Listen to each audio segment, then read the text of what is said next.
April 16, 1947, dawned like any other morning in Texas City, a bustling port town with a scent of saltwater mingled with the hearty aroma of frying oil from Johnny's Dockside Diner. At 45, I had been the proud owner and clerk of the small ship dock store for nearly 2 decades, witnessing the ebb and flow of countless ships and the vibrant tapestry of our tight-knit community. Life in our port city was a blend of hard work, shared laughter, and an unspoken bond that held us together through thick and thin. Waking up before the sun had a chance to stretch its rays was second nature. My mornings began with the rhythmic clanging of the dock bells, signaling the start of another day. As I unlocked the door to my store, a modest establishment selling everything from ship supplies to local snacks, I could hear the creaking of the wooden planks and the distant calls of seagulls greeting the day. Mrs. Eleanor Thompson, the florist from the corner shop, would often stop by to pick up a bouquet of fresh flowers for her daily deliveries. Her bright smile and stories about the latest gossip kept the mornings lively. Then there was Big Joe, the crane operator, whose booming laugh could be heard over the roar of machinery. We'd share a cup of strong coffee, discussing the day's weather and the ships scheduled to dock. The waterfront was the heart of Texas City, a place where dreams set sail and memories were etched into every weathered face. Our store, nestled between the bustling warehouses and the steady flow of cargo ships, was a hub of activity. Sailors would drop by for supplies, fishermen would barter for the day's catch, and locals would gather to share stories and news. One of my favorite customers was young Tommy Reynolds, a deckhand with dreams of one day captaining his own ship. His enthusiasm was infectious, and I often found myself inspired by his unwavering determination. We'd talk about the stars guiding him across the vast ocean, and I'd listen, captivated by his tales of the deep blue. In a place as small as Texas City, everyone knew everyone else, and our lives were intricately woven together.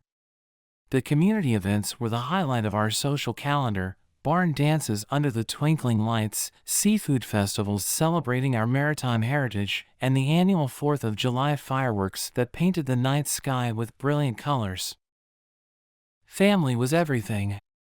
My wife, Margaret, and our 2 children, Bobby and Clara, were my anchor amidst the chaos of the port.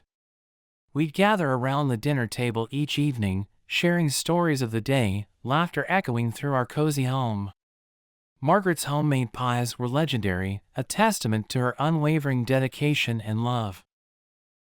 April 16, 1947, was supposed to be just another ordinary day. The port was abuzz with activity as the SS Grand Camp, a French vessel laden with ammonium nitrate, prepared to unload its cargo. There was a palpable sense of anticipation, the kind that comes with the promise of prosperity and growth. As the sun reached its zenith, the Grand Camp began docking, its massive hull casting a shadow over the bustling dock. Workers moved with purpose, the air thick with the scent of salt and diesel.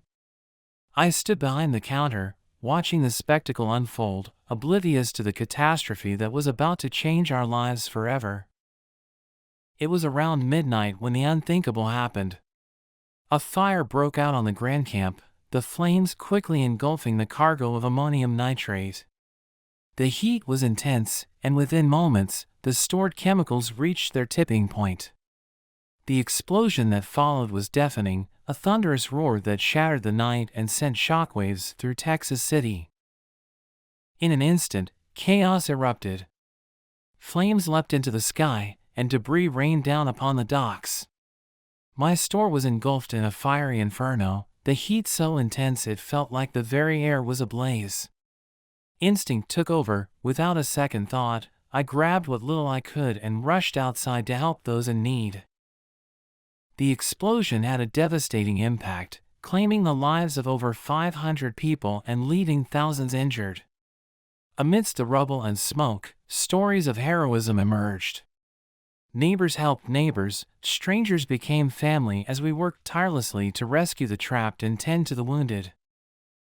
I remember Mrs. Thompson leading a group of women to clear the debris, her hands blistered but her spirit unbroken.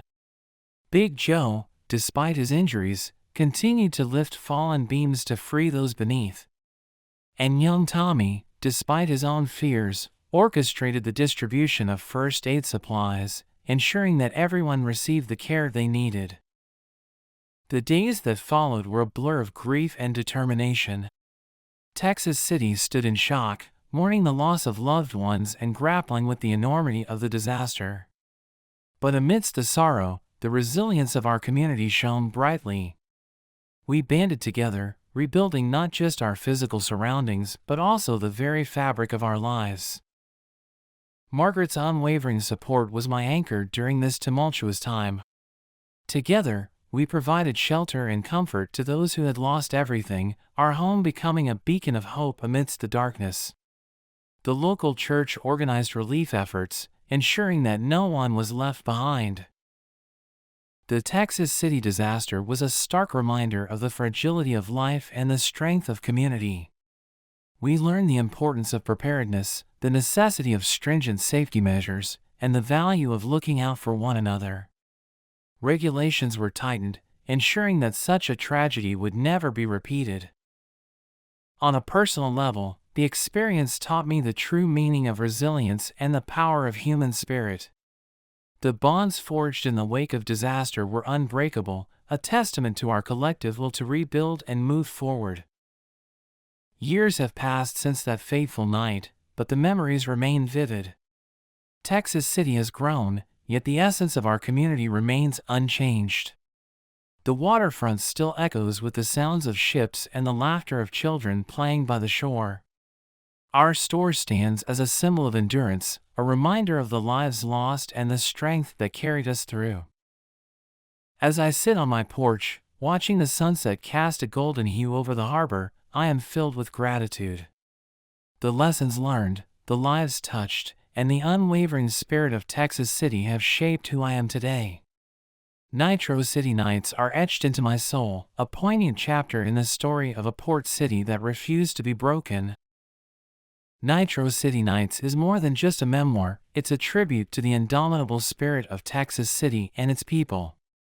Through the lens of a store owner who witnessed both the beauty and the tragedy of life on the docks, this story captures the essence of family, community, and resilience.